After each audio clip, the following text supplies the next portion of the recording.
Hey Guitar Champion, what's going on? I'm Justin Hornbach and I fake my guitar videos. Why I'm doing this, why I have absolutely no problem admitting it, and why there is an educational purpose behind faking guitar videos and you should do it as well, we will find out in today's video. Here we go.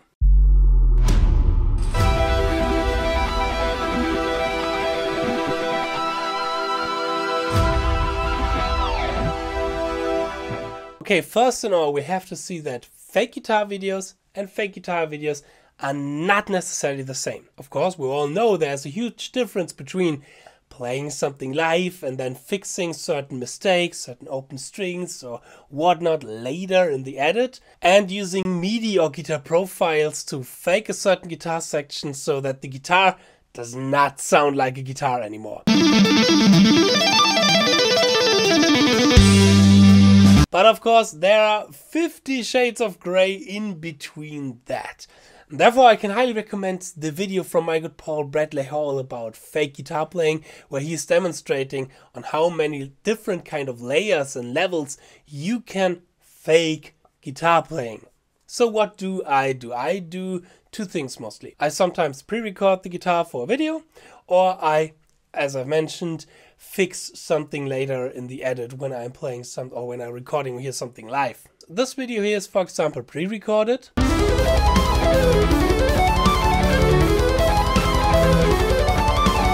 In this video I fixed certain mistakes and hiccups later post the recording.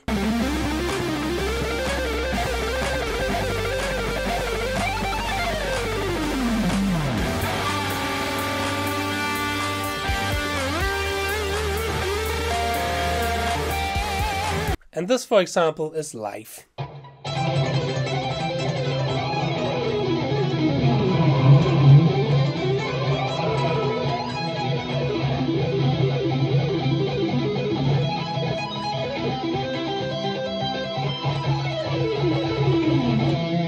Fixing some certain mistakes post can be really subtle. For example, like in this video here, there I had some problems with my pinky going from the E to the B string in the melody, and I accidentally hit another note on open string. Something was wrong there. So I fixed this in my DAW later on after I've recorded, but what you can hear and not see is a certain vibrato, because I forgot that I did not vibrate that exact note in the video, but I did it in the post fixing and the post edit.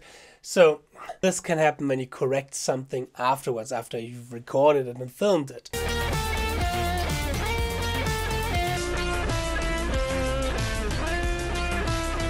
Sometimes it is a little bit more obvious, like this lick here in my Another Day interpretation.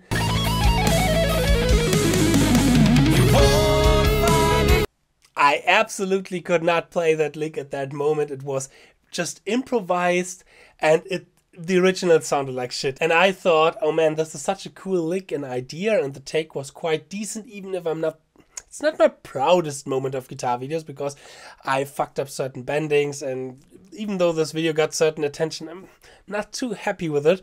But this lick, I totally screwed up, and then I said, okay, come on, I have to post-record it, and oh, you can clearly hear the difference. So now you might ask, why do I pre-record sometimes?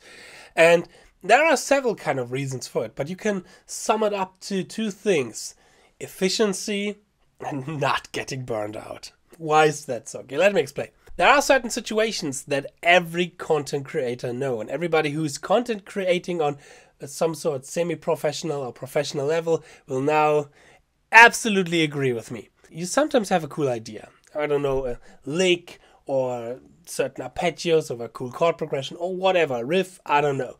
You prepare this lick, and then comes the day of recording it. And you're sitting in your practice cave like I do here, and I turn on my cameras, and then I first feel ready to play this because I've practiced this thing for the last 2 weeks, and then nothing worked anymore. Everything was shit. Every take was terrible. I have to restart so many takes. There are so many mistakes that I'm not really happy with it. I cannot post fix something afterwards. I just feel miserable. And I had this kind of experience, for example, with this clip here.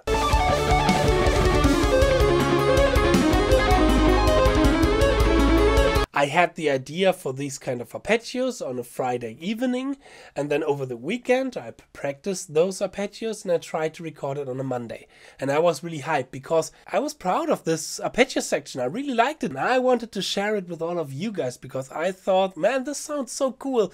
I want people to know how cool these kind of arpeggios are. And then I was sitting here, and as I've mentioned, nothing worked. Now I could say, okay, I could practice this for the next 2 weeks or whatnot. But then, and I know this in my experience because this happened before, is that I often totally lose my interest in this idea while practicing it for the next 2 weeks. And then I totally lose the interest in recording it and sharing this kind of idea and experience with you guys. It does not feel right for me. I'm always stressed out and really burned out when I start to procrastinating certain content or certain ideas, video ideas, whatnot. And then I totally lost interest in it. So I said at this moment, okay, hey, you know what? I turn off again all my cameras. I pre-record it. I maybe record 1 bar here or maybe 2 bars here. I edit it. I try to see, okay, are there certain jumps in between certain position shifts that are realistic? And then I turned on again the cameras and I was much more relaxed at that moment. So relaxed that I could mime this kind of thing and this playing in just a few takes. So it spared me a lot of time and a lot of stress. Sometimes I know I don't have the time to practice a certain idea that I had because I have to practice this for a live gig. I have to practice already this section or this kind of lick for that YouTube video or this etude for one of my masterclasses and whatnot. Sometimes I just don't have the time to practice these ideas, but I would love to share them with you guys. So what should I do? Just filming myself with the MIDI guitar here and saying, hey, yeah, check out this arpeggio section and nobody cares. Or mime myself playing it and maybe fascinating some other people about these kind of arpeggios or these ideas or whatnot. What I like to have in a more kind of live situation are full-on solos because phrasing is one of the hardest thing to mime in my experience. Vibrato bending, I've mentioned it earlier. It's so easy to make mistakes in the video where you accidentally vibrate the note that you haven't vibrated in the audio and all this kind of stuff. This is terrible. Never mime something with phrasing it. This is my advice for you guys because this sometimes costs more time to perfect than to just play it live. Yeah, but I like to play this kind of stuff, solos and improvisations and whatnot live to have some sort of reflection where I am currently in my guitar playing. And I really like to share this kind of status quo of my current guitar playing with you guys and just share this experience and do it a little bit more as well for me to take a look on, okay, here in this kind of improvisation, this works, that does not work, and so on and so on and so on. Which leads us to the educational point of view of miming videos and miming certain parts and how you can use it for your own individual progress. I highly recommend to you guys, when you're learning a lick or a section from a solo or whatever, or maybe even a whole solo, I recommend film yourself, turn down your amp and try to mime along the recording. Afterwards, you take a look on this. Then you will hopefully see certain things from a different perspective. Sometimes when I'm doing this, I realize, okay, here's that certain section where my pinky is just too slow. So I have to focus more on the movement of my pinky here in that section to be a little bit faster. Or sometimes I realize, okay, I'm too long with that finger on that note, and this is why the rest of the notes are a little bit too slow and it's not really quite right from the timing. And then you try it again and you focus on these new awareness and this new perspective that you gained while filming and miming it. Because when you're filming it with the amp cranked on, you maybe don't hear the original recording. You maybe hear your playing and see your playing, but you don't realize what you're doing wrong or with which certain points you are maybe a little bit too slow. Of course, we can practice to don't be sloppy anymore, muting everything correctly, having the right finger tone, all this kind of stuff. But we can also focus just on the finger speed, especially when it comes to faster stuff. And there, for me, I realized helped me a lot just miming to certain sections to see where aren't my fingers fast enough to keep up that tempo and that pace of a certain lick or certain section. So don't underestimate this. And don't blame other guitar players when you see like, okay, somebody's maybe miming something. Again, there are certain rules.